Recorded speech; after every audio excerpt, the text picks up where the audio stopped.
93. Faça o que quiseres, é de ser o todo da lei. No capítulo anterior, Peter e Lou já estavam discutindo bastante sobre como conseguir as drogas, mas ele mesmo nem se movia, sequer se barbeava ou trocava de roupa. Lou recebe uma carta de King Lamos, desta vez querendo saber a opinião dela sobre parar de usar drogas, e sugerindo que eles pudessem fazer parte do experimento dele nesse sentido. Peter e Lou discutem mais uma vez. Ela rasga a carta e ele sai. Ela resolve ir buscar as drogas com Mabel e descobre que ela morreu, e volta para casa de mãos vazias. Peter aparece carregado de livros de medicina sobre tratamento de drogas, mas não se convence por nenhum dos métodos apresentados e acaba jogando os livros pela janela. Já estavam até misturando estricnina com heroína. Lou tentou sair escondida para o estúdio de King Lamos, mentindo para Peter que iria pedir drogas a ele, mas na verdade sua intenção era roubá-las. Já com Lamos, ela percebeu que não ia conseguir enganá-lo, e acabou se rendendo e pedindo a ele que fosse ajudar Peter. E afinal, ele acabou dando um pouco de heroína a ela, pedindo apenas que anotasse em seu diário mágico as doses que usasse. Ela chega em casa e Peter não está. Na espera dela por ele, seguimos agora o próximo capítulo. Capítulo 4. Abaixo dos brutos. 13 de setembro. Eu me pergunto como eu sobrevivi a isso. Peter chegou ontem à noite, logo depois que eu fechei meu diário. Eu nunca o tinha visto desse jeito antes. Seus olhos estavam meio para fora, vermelhos e furiosos. Ele deve ter bebido como um louco. Ele estava tremendo de raiva. Ele veio direto para mim e me deu um soco na cara. "Isso vai te ensinar!" ele gritou e me xingou. Eu não consegui responder. Fiquei muito machucada, não tanto pelo golpe, mas pela surpresa. Eu tinha imaginado que seria diferente. Ele cambaleou de volta para o meio da sala e apontou para o sangue que corria em meu rosto. A borda do seu anel havia cortado o canto do meu olho. Essa visão o levou a ataques de riso histérico. O único sentimento em minha mente era que ele estava doente, que era meu dever cuidar dele. Eu tentei ir até a porta para obter ajuda. Ele pensou que eu estava fugindo e me jogou de volta do outro lado do quarto para a cama, uivando de raiva. "Você não vai conseguir se safar assim", disse ele, "mas isso é suficiente. Fica aqui esperando e veja se o senhor sanguinolento King Lamos virá buscá-la. Não se preocupe. Eu espero que ele venha. Ele gosta de sujeira, a besta imunda." Eu explodi em choro. O contraste entre os dois homens era chocante demais. E eu pertencia a esse valentão gritando com seu ciúme insano e sua brutalidade sem sentido. Preferiria varrer o estúdio de Basil pelo resto de minha vida a ser Lady Pendragon. Que mestres da ironia são os deuses. Eu estava nadando em uma inundação brilhante de glória. Eu quase delirava ao pensar que era esposa de um homem em cujas veias corria o sangue do maior rei da Inglaterra, aquele cujo glamour dourou os séculos com romance. Pensar que eu poderia ter uma herança tão real sobre o meu coração, que arrebatamento radiante. E o próprio Peter havia se mostrado digno de sua ancestralidade. Ele também não derrotou os pagãos e salvou a Inglaterra? Então, esse foi o fim do meu sonho. Esse rufião brigão era meu homem. Estava ali sentada, estupefata, enquanto seus insultos incoerentes preenchiam meu cérebro. Mas minha indignação não era para mim. Eu merecia tudo o que estava recebendo. Mas que direito tinha esse covarde de boca suja de sequer pronunciar o nome de um homem como King Lamos? Meu silêncio parecia exasperá-lo mais do que se eu tivesse aceitado brigar. Ele gingava de um lado para o outro, xingava com uma ferocidade cega. Ele não parecia saber onde eu estava. Estava ficando escuro. Ele tateava o caminho pela sala me procurando, mas passou por mim 2 vezes antes de me encontrar. Na terceira vez que ele tropeçou em mim, puxou-me pelo ombro e começou a me bater. Eu fiquei sentada, como se estivesse paralisada. Eu não conseguia nem gritar. De novo e de novo ele me xingou e me bateu selvagemente, mas estava tão fraco que eu sequer sentia os golpes. Além disso, eu estava entorpecida com toda aquela dor. Finalmente ele desmaiou e rolou na cama. Eu pensei por um momento que ele estava morto, e então ele foi tomado por uma série de espasmos. Seus músculos se contorceram e se contraíram. Suas mãos arranhavam o ar. Ele começou a murmurar rapidamente frases sem sentido. Eu estava terrivelmente assustada. Levantei-me e acendi o lampião a gás. O rosto do pobre garoto estava branco como a morte, mas pequenos rubores escuros e avermelhados queimavam nas maçãs do rosto. Sentei-me à mesa por algum tempo e pensei. Não ousei chamar um médico. Ele poderia descobrir qual era o problema e tirá-lo de mim. Leve-o a uma daquelas armadilhas para a tortura e ele nunca mais sairá. Eu sabia o que ele queria, é claro. Um pouco de heroína o traria de volta. Eu disse a ele que tinha um pouco. Eu tive que falar várias vezes para que ele entendesse. Quando ele entendeu, o simples pensamento o ajudou a restaurar-se. Mas o ódio raivoso permanecia, e ele me disse para lidar com um rosnado ganancioso. Se eu quisesse esconder isso dele, não deveria ter lhe dito que eu tinha. Eu a levei para ele. Sentei-me ao seu lado e levantei a sua cabeça com uma mão, enquanto eu dava a dose com as costas da outra. Meu coração afundou-me como uma pedra em águas profundas. A velha atitude familiar, o velho ato familiar, e ainda assim, quão diferente em todos os aspectos. Os movimentos convulsivos pararam imediatamente. Ele apoiou-se quase imediatamente em um cotovelo. O único sinal de angústia era que ele ainda respirava pesadamente. Toda a sua raiva também desapareceu. Ele parecia cansado, como um convalescente, mas dócil como uma criança. Ele sorriu fracamente. Não sei se ele tinha alguma consciência ou lembrança do que tinha acontecido. Ele falava como se nunca tivesse me agredido. A cor voltou ao seu rosto e a luz aos seus olhos. Mais uma igual a essa, Lu, disse ele, e eu ficarei bem. Eu não tinha certeza do que King Lamos teria dito, mas era minha própria responsabilidade e eu não podia recusá-la. Ele foi dormir logo depois. De manhã, descobriu o que havia acontecido. Ele fora procurar alguns dos homens que ele conhecia no hospital para tentar conseguir um pouco de H com eles, mas não ousaram dar. Eles estavam passando por um tipo de cobrança com relação à nova lei, o diabólico ato contra os narcóticos. Eles haviam passado por um treinamento longo e caro e tinham diplomas que os tornavam responsáveis pela saúde da comunidade. E agora eles não podiam prescrever para seus próprios pacientes. Era bastante natural que eles ficassem indignados.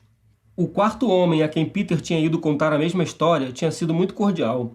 Ele pensou em ajudar levando Peter para um jantar e enchendo-o de álcool, com a ideia de que isso ajudaria a apoiar a falta do outro estimulante. Parece que eu tive que pagar pela receita. Não, Lu, você é uma garota malvadinha. Você não deve ser amarga assim. A culpa é sua de ter nascido em um mundo em que a ignorância e a loucura estão em constante competição pela liderança das mentes das classes educadas. O lavrador mais comum teria mais bom senso do que aquele médico. Dei o comprimido a Peter com bastante água quando ele começou a ficar inquieto. Isso o acalmou bastante. Eu gostaria de ter um para mim, senti minha irritabilidade retornando, mas não permiti porque não ia demorar até Basil aparecer. Eu esperava sua chegada como se fosse o fim de todos os nossos problemas. O que realmente aconteceu foi bem diferente. Eu mal sei como definir isso no papel. A vergonha e a decepção estão explodindo. Sinto que as portas da esperança foram trancadas na minha cara. Eu posso imaginar o rangido da chave quando ela gira na fechadura. O guincho do ferrolho enferrujado ao ser conduzida para casa. No momento em que Basil apareceu, a insanidade de Peter explodiu. Ele soltou uma série de insultos e acusou Basil na cara de tentar me roubar dele. Se Basil soubesse quão ansiosamente eu teria ido, um maníaco sexual não é um homem adequado para se relacionar com seres humanos. Eu nunca percebi antes por que as mulheres desprezam os homens tão profundamente em seus corações. Respeitamos os homens que dominam suas paixões, apenas porque, em última análise, somos nós mesmas nada além dessas paixões. Esperamos que um homem se mostre superior. Não matará a paixão como Klingsor. O homem sem sexualidade é ainda mais baixo que o rei ferido, Anfortas, vítima de sua virilidade. O verdadeiro herói é Parsifal, que sente as tentações. Um homem sujeito às paixões iguais às nossas. Quanto mais vivo ele está para amar, maiores são suas possibilidades. Mas ele deve se recusar a se render às suas paixões. Ele deve fazê-las servi-lo. Jennen. Quem mataria um cavalo porque tem medo de montá-lo? É melhor montar e desafiar o animal a correr. Depois que o homem é derrubado, buscamos e cuidamos dele, mas não o adoramos. A maioria dos homens é assim. Mas o que toda mulher procura é o homem com o cavalo mais espirituoso e o domínio mais completo dele. Isso é mais simbólico no Jardim de Alá, onde o monge que não consegue cavalgar leva um garanhão para o deserto, determinado a lutar até o fim. Basil não se comoveu com o despeito selvagem de Peter. Ele se recusou a ser provocado. Assim que ele teve a chance de falar, ele simplesmente afirmou o objetivo de sua visita. Ele nem se deu ao trabalho de negar a acusação principal. Peter cansou de se lançar tão inutilmente contra o penhasco do desprezo de Basil. Também não quero dizer que era desprezo, mas sua calma gentileza estava no limite de ser sentida como desprezo, porque Peter não tinha como saber o quanto ele merecia desdém. Ele estava ciente do fato de que seus insultos ficavam mais fracos e mais vazios a cada ataque. Ele simplesmente se recompôs com um último esforço de animosidade em relação ao amigo que poderia ter nos salvado e ordenou que ele saísse de casa. Ele se tornou ainda mais ridículo, fingindo ser um marido indignado. A elevada moral é o último refúgio quando alguém se sente irremediavelmente errado. Foi a primeira vez que vi Peter interpretando o hipócrita. Suas declarações solenes de propriedade eram simplesmente a medida de sua indignidade. Basil não tinha mais nada a fazer a não ser ir embora. Peter fingiu ter conseguido uma vitória. Não teria enganado ninguém, mas se tivesse existido uma chance, ele removeria o púlpito de seus próprios pés quando ele voltou para a sala e vociferou com um sentimento genuíno. Deus, que bobo eu sou! Por que você não me deu uma piscadela? Deveríamos ter jogado com ele e tirado um pouco de heroína. Esta manhã tudo foi tirado de mim. Não me importo em me salvar. Sei que não posso salvar Peter. Porque uma mulher sempre tem que ter um homem por objetivo. Tudo que eu quero é H. Ambos, Coque e eu precisamos disso infernalmente. Olha aqui, Lu, disse ele com um sorriso astuto como eu nunca tinha visto antes, completamente fora de sua personalidade. Você se enfeita e tenta os médicos. Um homem me disse ontem à noite que havia quem lhe desse uma receita se você pagasse o suficiente. Um tenner deve dar para fazer a mágica. Ele puxou do bolso da calça algumas notas amassadas e sujas. Olha aqui você, pelo amor de Deus, não demore. Eu estava tão interessada quanto ele. Toda a vontade de parar tinha me deixado quando Basil se foi. Meu autorrespeito foi aniquilado. No entanto, acho que foi a relutância em ir que me fez ralentar, com o pretexto de ir ao banheiro. Peter me observava com consentimento. Havia um brilho de ódio em seus olhos, e eu adorei. Nós dois estávamos completamente degradados. Deitamos na palha suja do chiqueiro. Havia algo de quente e confortável em aconchegar-se à depravação. Tínhamos compreendido o ideal de nossa perversão. Eu fui ao meu próprio médico. Peter tinha me ensinado quais os sintomas, mas ele não estava acompanhando. Ele falou sobre mudanças de clima e dieta e a mistura ser tomada 3 vezes ao dia. Vi imediatamente que não ia dar certo pelo modo que ele pulou assim que mencionei a heroína. Tudo o que eu podia fazer era sair do quarto do velho tolo sem perder a cabeça. Não sabia o que fazer a seguir. Senti-me como Morris, qual é o nome dele, em A Caixa Errada, quando ele tinha que conseguir uma certidão de óbito falsa e procurou um endocrinologista. Irritou-me que fosse dia e eu não sabia para onde ir. De repente, do nada, surgiu o nome e o endereço do homem que ajudara Billy Coleridge a se curar de suas feridas. Era um longo caminho e eu estava terrivelmente cansada. Eu estava com fome, mas a ideia de almoçar me deixou doente. Eu senti que as pessoas estavam me olhando estranhamente. Seria cicatriz no meu olho? Comprei um véu grosso. A garota pareceu surpresa, pensei. Suponho que era bastante inusitado usá-lo em setembro e atrairia ainda mais atenção. Mas me deu uma sensação de proteção e era um véu muito bonito. Rendas creme com bordados em zigue-zague. Peguei um táxi para o médico, Dr. Collins, 61 ou 71 Fairlands Street, Lambeth. Eu o encontrei em casa, um velho horrível e rouco, com roupas surradas, um escritório sombrio e sujo, tão desarrumado quanto ele. Ele parecia decepcionado com a minha história. Não era a especialidade dele, ele disse, e não queria ter problemas. Por outro lado, ele estava com medo de mim por causa do que eu sabia sobre Billy. Ele prometeu fazer o que podia, mas sob a nova lei, ele não podia prescrever mais do que 10 doses de 1/8 de cada grão. 4 ou 5 doses a coisa toda. E ele não ousaria dar outra receita em menos de uma semana. No entanto, era melhor que nada. Ele me disse onde eu poderia usar sem problemas. Fui a um vestiário onde eu pude me preparar e comecei. O alívio foi imenso. Continuei dose após dose. Coque poderia conseguir a dele. Deveria dizer a ele que havia falhado. Poderia comer novamente. Comi algo leve e algumas doses de uísque e refrigerante. Eu me senti muito bem por estar voltando direto para Greek Street, onde despejei a lúgubre história de fracasso. Foi delicioso enganar aquele animal depois que ele me bateu. Foi um grande prazer vê-lo com tanta dor.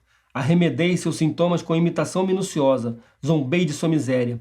Ele ainda estava com raiva o tempo todo, mas seus socos me deram um prazer infinito. Eles foram símbolo do meu triunfo. Olha aqui, você sai agora, disse ele, e não volte sem ela. Eu sei onde você pode conseguir. Andrew McCall é o nome do homem. Eu o conheço até o fundo de sua alma podre. Ele me deu o endereço. Era uma casa magnífica perto da Sloane Square. Ele se casara com uma velha rica e vivia com toda a fartura do mundo. Eu o havia encontrado uma vez na sociedade. Ele era um escocês de fabricação própria e pensava em um vestido de noite no paraíso. Peter tinha um sorriso astuto quando me mandou ir até lá. Havia uma ideia insana no fundo de sua mente. Bem, por que eu me importaria? O Dr. McCall era um homem de 50 e poucos anos, muito bem conservado e muito bem vestido, com uma gardenia em sua botoeira. Ele me reconheceu imediatamente e me puxou pela mão para uma poltrona confortável. Começou a conversar sobre o nosso encontro anterior, sobre a duquesa disso e a condessa daquilo, etc. Eu não estava ouvindo, estava assistindo. Seu tato lhe intuía que eu não estava interessada. Ele parou abruptamente. Bem, desculpe-me por continuar assim sobre os velhos tempos. A questão é, o que posso fazer por você hoje, senhorita Laleham? Eu instantaneamente percebi minha vantagem. Balancei minha cabeça rindo. Ah, não, falei. Não sou a senhorita Laleham. Ele pediu meu perdão profusamente pelo engano. Como isso pode ser possível? Duas garotas assim tão bonitas? Não, eu sorri de volta. Não é tão ruim assim. Eu era a senhorita Laleham, mas hoje eu sou Lady Pendragon. Querida, ele disse, por onde eu andei, muito fora do mundo, completamente fora do mundo. Ah, eu não sou uma pessoa tão importante assim, e só me casei com Sir Peter em julho. Ah, isso explica tudo, disse o médico. Passamos o verão inteiro no meio da natureza com a Marquesa de Eyg. Muito fora do mundo, muito fora do mundo. Bem, com certeza você deve estar muito feliz, minha querida Lady Pendragon. Ele sempre mencionava um título emitindo um som como o de uma criança chupando um pedaço de cana-de-açúcar. Entendi de imediato a maneira de apelar para ele. Bem, é claro, você sabe, eu disse. Em círculos de pessoas realmente inteligentes, é preciso oferecer heroína e cocaína às pessoas. É apenas uma moda passageira, é claro, mas enquanto existir, a pessoa estará realmente fora dos costumes se não fizer a coisa certa. Macau se levantou da cadeira de onde estava em sua mesa e puxou um banquinho de tapeçaria para perto do meu. Entendo, ele murmurou confidencialmente, pegando minha mão e começando a acariciá-la suavemente. Mas você sabe, está muito difícil de conseguir. É sim, para nós pobres forasteiros, lamentei, mas não para você. Ele abriu minha manga e moveu a mão para cima e para baixo sobre o meu antebraço. Eu me ressenti muito com essa intimidade. O snobismo do homem me lembrou que ele era filho de um pequeno comerciante em uma aldeia da Zona Baixa. Um fato que não me veio à mente pela ocasião, mas por sua própria insistência fútil em Debré. Ele se levantou e foi até um pequeno cofre na parede bem atrás de mim. Eu pude ouvi-lo abrir e fechar. Ele voltou e se inclinou sobre as costas da minha cadeira, esticando o braço esquerdo para que eu pudesse ver o que estava em sua mão. Era um frasco selado de 10 gramas chamado heroína hidrocloride, com a quantidade e o nome do fabricante. A visão disso me deixou quase enlouquecida de desejo. A 1 metro do meu rosto estava o símbolo da vitória. Koch, Basil, a lei, minhas próprias dores físicas estariam todos sob o meu poder desde o momento em que meus dedos se fechassem sobre a garrafa. Estendi minha mão, mas a heroína havia desaparecido à maneira de um truque de mágica. Macau apoiou o peso do seu corpo no encosto da minha cadeira e inclinou-se levemente. Seu rosto feio, astuto e falso estava a 30 centímetros do meu. Você realmente me deixaria ficar com isso? Eu vacilei. Sir Peter é muito rico. Podemos pagar o preço, seja ele qual for. Ele deu uma risadinha engraçada. Eu me encolhi, evitando aquela longa boca de lobo pairando sobre mim ameaçadoramente aberta, com 2 fileiras brancas de presas, longas e afiadas. Eu estava nauseada com o odor de uísque envelhecido de seu hálito. Ele entendeu imediatamente. Deixou minha cadeira voltar à sua posição normal e voltou para a mesa dele. Ficou lá e me observou ansiosamente, como um jogo de perseguição, como se tivesse pego a garrafa inadvertidamente e brincasse com ela sem intenções. Com sua voz suave e educada, ele começou a me contar o que ele chamava de romance da sua vida. A primeira vez que ele me viu, apaixonou-se por mim, mas ele era um homem casado e seu senso de honra o impedia de ceder à paixão. Ele não tinha, claro, nenhum amor por sua esposa, que sequer o entendia. Ele se casara por piedade, mas apesar de tudo, estava limitado ao seu senso de correção e, sobretudo, ao perceber que para dar força à sua paixão, dada por Deus, significaria uma ruína social para mim, a mulher que ele amava. Ele passou a falar sobre afinidades, almas gêmeas e amor à primeira vista. Ele se reprovava por ter me contado a verdade, mesmo agora, mas era forte demais para ele, a ironia do destino, o trágico absurdo das restrições sociais. Ao mesmo tempo, ele sentiria um certo prazer íntimo se soubesse que eu, da minha parte, tinha sentido algo parecido por ele. E o tempo todo ele continuou brincando com a heroína. 1 ou 2 vezes ele quase a deixou cair em seu nervosismo. Eu só pensava no perigo que aquele pó precioso estava correndo, mas havia claramente apenas uma coisa a ser feita para obtê-lo: entrar na brincadeira do velho. Deixei minha cabeça cair sobre meu peito e olhei para ele de lado com o canto dos meus olhos. Você espera que uma jovem confesse tudo o que sentiu? Murmurei com um suspiro profundo. Especialmente quando ela teve que reprimi-lo em seu coração, não adianta falar sobre essas coisas, eu continuei. Eu realmente não deveria ter vindo, mas como eu poderia imaginar que você, um médico conceituado, teria notado uma garota tola como eu? Ele se levantou excitado. Não, eu disse tristemente, com um gesto que o fez se sentar novamente, muito desconfortável. Eu nunca deveria ter vindo, foi uma grande fraqueza da minha parte. A heroína foi apenas minha desculpa. Ah, não me faça sentir tão envergonhada, mas eu simplesmente devo lhe dizer a verdade. O motivo real era esse, eu queria vê-lo. Agora vamos falar de outra coisa. Você me deixa ter essa heroína e quanto vai custar? Não cobramos os amigos por serviços tão pequenos, respondeu ele com veemência. A única dúvida que eu tenho é se seria certo eu deixar você levar. Ele pegou de novo, leu o rótulo e rolou a garrafa entre as palmas das mãos. São coisas terrivelmente perigosas, continuou ele com muita seriedade. Não tenho certeza se seria justo dá-la para você. Que desperdício de tempo absoluto essa comédia social. Todos em Londres conheciam o hobby de Macau para joguinhos com damas de honra. Ele inventou a história boba do amor à primeira vista no calor do momento. Foi apenas uma aposta. E quanto a mim, eu detestava a simples visão do homem, e ele sabia disso. E ele sabia também que eu queria muito essa heroína. A natureza real da transação era tão clara quanto um pudim de ameixa na prisão. Mas suponho que seja divertido, por vários motivos, imitar diversas atitudes artificiais. Ele sabia que minha modéstia, minha confusão e rubor eram pintados com a mesma tinta das bochechas de um andarilho da Piccadilly Street. Nem sequer machucava sua vaidade saber que eu o considerava um velho ogro ofensivo. Ele tinha o que eu queria, eu tinha o que ele queria, e ele não se importaria se eu me drogasse até a morte amanhã, desde que eu tivesse pago o preço dele hoje. O cinismo insensível de ambos os lados teve um bom efeito do ponto de vista moral. Isso me impediu de perder meu tempo tentando enganá-lo. Ele continuou com sua aposta. Explicou que meu casamento fez uma grande diferença. Com cautela razoável para que tínhamos todas as facilidades, não havia o menor risco de escândalo. Apenas uma coisa ficou em minha consciência e lutou contra o ataque corrosivo do desejo de heroína. Depois que King Lamos partiu hoje de manhã, Peter e eu brigamos amargamente. Desisti de Basil. Desisti de qualquer ideia de viver uma vida decente. Abracei o monstro em cujos braços eu estava lutando. Fui com os olhos bem abertos para sua masmorra. Me dediquei às drogas e por quê? Eu era a esposa de Sir Peter. A perda da minha virtude, independência, amor próprio foram determinados por minha lealdade a ele. E essa lealdade agora exigia uma deslealdade de outro tipo. Era um paradoxo imundo. Peter me enviou a Macau com perfeita previsão. Eu sabia muito bem o que ele esperava de mim e me glorifiquei em minha indignidade. Em parte por si mesma, mas em parte, a menos que minta para mim mesma, porque minha degradação provou minha devoção a ele. Já não ouvia mais o que Macau estava dizendo, mas vi que ele pegara um canivete e cortara o cordão da garrafa. Ele havia levantado a cortiça e mergulhado a faca no pó. Mediu uma dose com um sorriso interrogativo astuto nos olhos. Minha respiração estava ficando rápida, embora ainda leve. Eu dei um aceno pequeno e apressado. Eu parecia me ouvir dizendo, um pouco mais. Pelo menos ele adicionou mais pó à porção. Um pouco de estimulante suave é indicado, disse ele com uma simulação ao modo de consultório pediátrico. Ele ajoelhou-se na frente da minha cadeira e levantou a mão como um sacerdote que faz uma oferenda à sua deusa. A última coisa que me lembro é que eu estava andando febrilmente, quase correndo pela Sloane Street. Tive a sensação de estar sendo perseguida. Seria verdade aquela antiga fábula grega das fúrias? O que eu tinha feito? O que eu tinha feito? Meus dedos mexiam espasmodicamente no pequeno frasco de veneno com cor âmbar. Eu queria me afastar de tudo e de todos. Eu não sabia para onde estava indo. Eu odiava Peter das profundezas da minha alma. Eu daria qualquer coisa no mundo, exceto a heroína, para não precisar nunca mais vê-lo. Mas ele tinha o dinheiro. Por que não podemos desfrutar nossa miserável ruína como desfrutamos de nosso romance? Por que não mergulhar no lodo úmido e quente? Fim do capítulo.